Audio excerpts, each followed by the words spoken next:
She said. Hello. So this is Simon. Simon is the third. It's okay, Simon. Simon's kind of skittish. Simon is the third of those brothers. Simon, stop, Simon. Stop. He's not behaving right now. So Simon is the third of those brothers that I was telling you about that we had adopted. And he's the one that doesn't look exactly like his other two white brothers. He's kind of got tan, and he's more of a Siamese looking. Look at everybody. And he's got crossed eyes like a Siamese often does. But he's the third of those brothers that we found. He's probably gonna jump down a minute. There he goes. Okay, so alright, today's lesson is a little bit we've got to do a couple extra steps. So we're doing module 5. We're subtracting mixed numbers today. Subtracting. We're doing lessons 32 and 33. We're doing page 213 and 219. And then when I put up the answers, I'm going to have the answers for both of the pages. But, so you can work on both of the pages, but I know that's a lot. So I just put page 213 and 219. Okay? Alright, so we're working on subtracting mixed numbers. Let's see, our first problem. We've got 6 and 3/5 minus 1/5. So to begin with, we have a mixed number and we have a fraction, 1/5. So when we're subtracting like this, can we take 1/5 from 3/5? Yes, we can.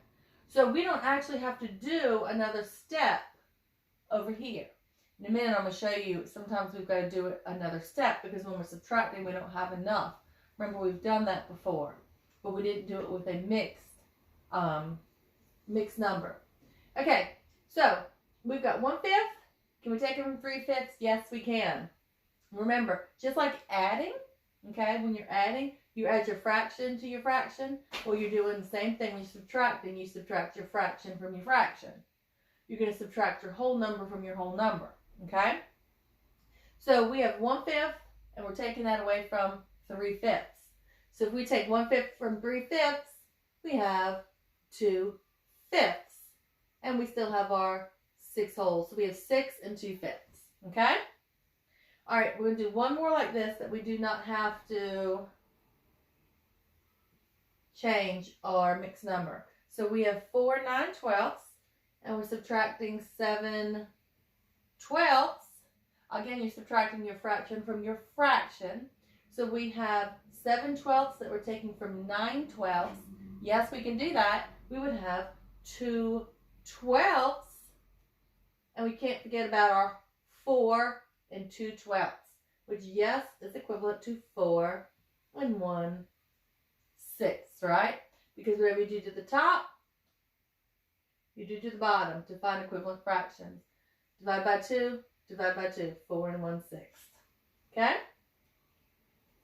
All right, let's get into the more complicated problems when we're subtracting mixed fractions. All right, let's see. If we have 7 and 1/4, and we're subtracting 3/4.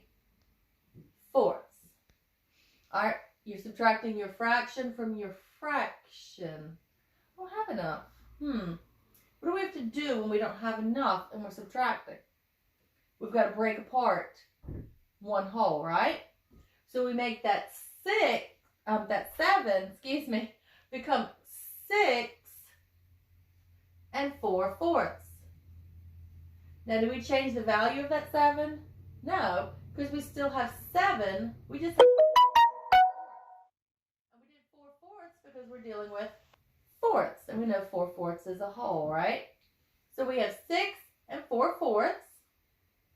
We cannot forget about that 1/4 that we already have up there, okay? So we've got 4/4 plus that 1/4 that we had up there. So now we have 5/4. which is greater than a whole, but now it lets us subtract our 3/4 that we need.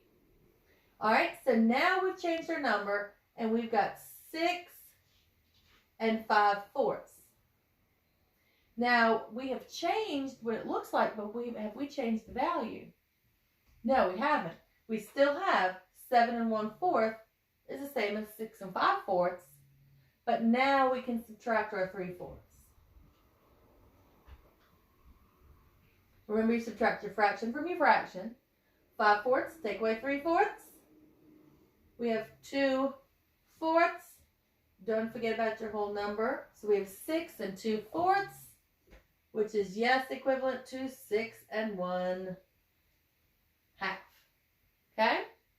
So when you do not have enough to subtract from your fraction, you've got to break apart one of your wholes. We're not changing the value. We still have 6 and 4/4 is still equivalent to 7 wholes. Same thing. We have not changed how much it's worth. 4/4. Don't forget about that 1/4 you had up there. We have 5/4. So we have 6 and 5/4 now, which is the same as 7 and 1/4. We did not change what we have. We just changed how it's being shown, right? And we're taking away that 3/4. All right, let's look at another problem. Okay, so we have 2 and 1/3, and we're subtracting 2/3 this time. Okay? Again, you're subtracting your fraction from your fraction. If I have 1/3, we're taking away 2/3. We can't do it yet, can we? So we've got to take one of those wholes and we've got to break it apart so then we can subtract. So when we have 2, we have 1 whole and we have 3/3, right? Which would be our second whole, which would make 2. We did thirds because we're using thirds up there. Again, it doesn't matter whether we have it written as 2 or whether we have it written as 1 and 3/3. It's the same as 2. They're equal, aren't they? Now, again, you've got your 3/3. Don't forget about that 1/3 you already had up there in your problem. So we have 3/3. The cats are playing and running, if you can hear that. So we have 3/3 plus 1/3 that we had up there. So that means we have 4/3. Don't forget about your whole number. So we have 1 and our 4/3.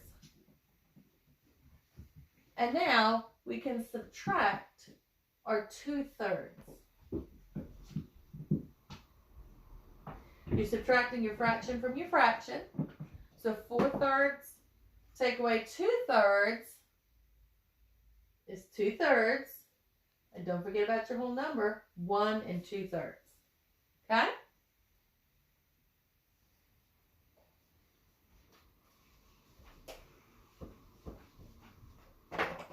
All right. Let's see. 4, 1/6.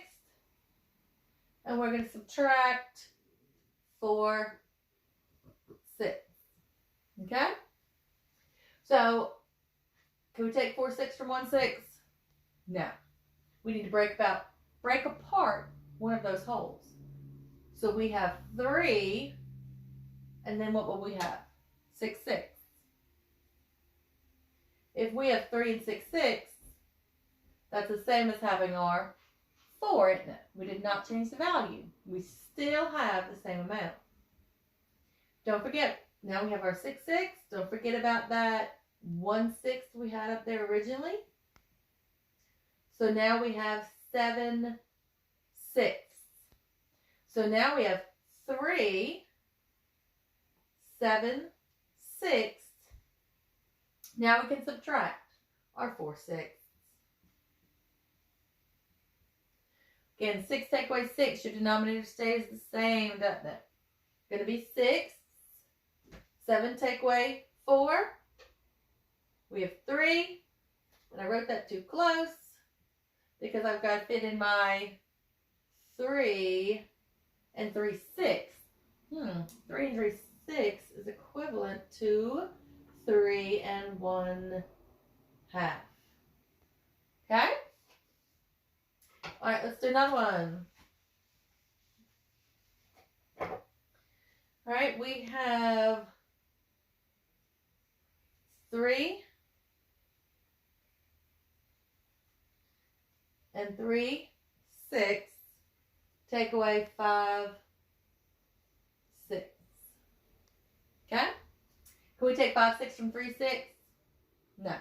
We've got to break apart that 3 as 2 and then 6, 6 because we're using 6. Whether we have 2 and 6, 6 or whether we have 3, they're the same, aren't they? They're equal. Okay, now we can't forget about that 3, 6 we had up there to begin with. So we have 6, 6 plus our 3, 6 we had, which equals 9, 6. Denominator stays the same. You add your numerator. 6 plus 3 is 9. So we have 2 wholes. Don't forget about your wholes. Plus your 9, 6. Now we can subtract our 5, 6. You're subtracting. Denominator is going to stay the same. It's going to be 6. Right? 9 take away 5. That is 4. Don't forget about your 2 and 4, 6, which is equivalent to 2 and 2/3. Good. 2 and 2/3. Okay? All right.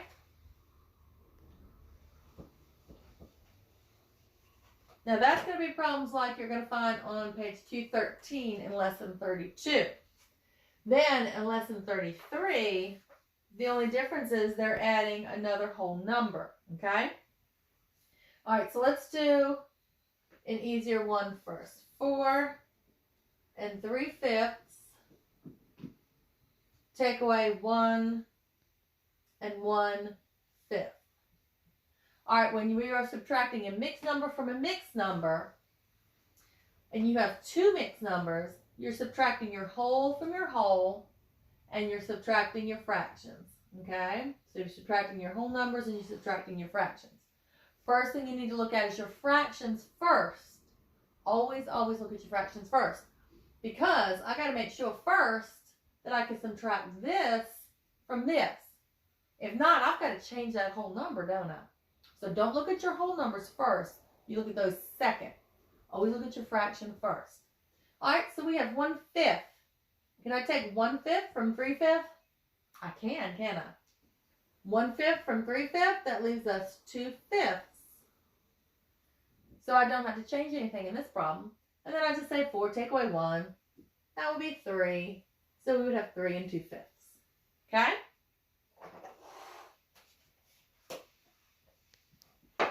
All right, let's look at another problem. So we have 4 and 1/7. Take away 2. And that's my cats. And 4/7. Okay? So, first thing you look at is your fraction. Can I take 4/7 from 1/7? No, I can't. So I actually have to change that whole number. That's why you don't look at your whole number first. You look at your fraction first because you might have to change that whole number. So just like we did a minute ago, we've got to take that 4 and we've got to break it into 3. And then we would have 7ths, right? Because that's what we're using. So we would have 3 and we would have 7/7, which is still the same as having 4. Same as we did earlier. 7/7 plus that 1/7.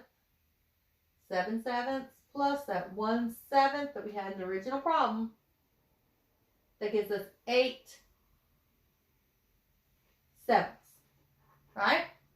So now our problem is 3 and 8/7. Take away, and then your number from your original problem, 2 and 4/7. Okay? Again, fraction first. 8/7. Take away 4/7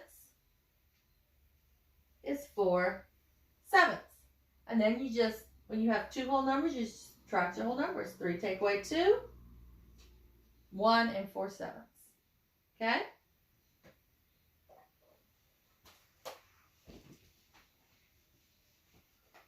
All right, let's do one more problem. So, and if you're still having a hard time understanding it, rewatch the video. Okay? It's up there for you to watch as many times as you need to. So we have 5 and 5/12.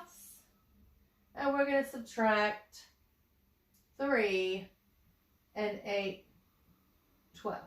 Okay? Again, look at your fraction first. So we have 5/12 and we're trying to subtract 8/12. Can we take 8 from 5? No. So we're going to have to break apart our whole. So your 5 is going to become 4 and 12/12. Because we're using 12ths up in our original problem. That's why we're using 12ths down here. So we have 4 and 12/12, which is still equivalent to 5, isn't it? So we have 4 and 12/12. So now we have our 5/12 that we had in our original problem, plus our 12/12. Adding it together, your denominator stays the same, right? So we have 12ths.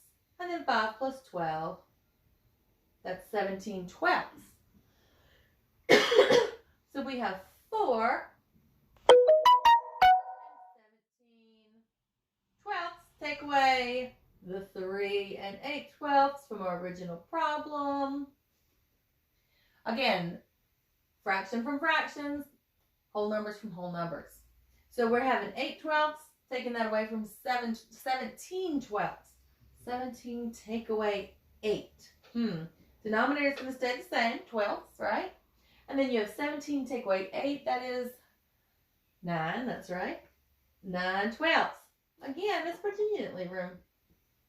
So we have 4 take away 3, 1 and 9/12, which is equivalent to 1 and 3/4. Exactly. Okay? All right, work through your problems. Always do your fractions first. Subtract your fractions first. Because you may have to change your whole number. Okay? Always subtract your fractions first. Then you subtract your whole numbers. All right.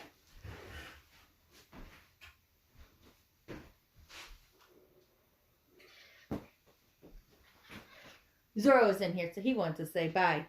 And we'll see you next time.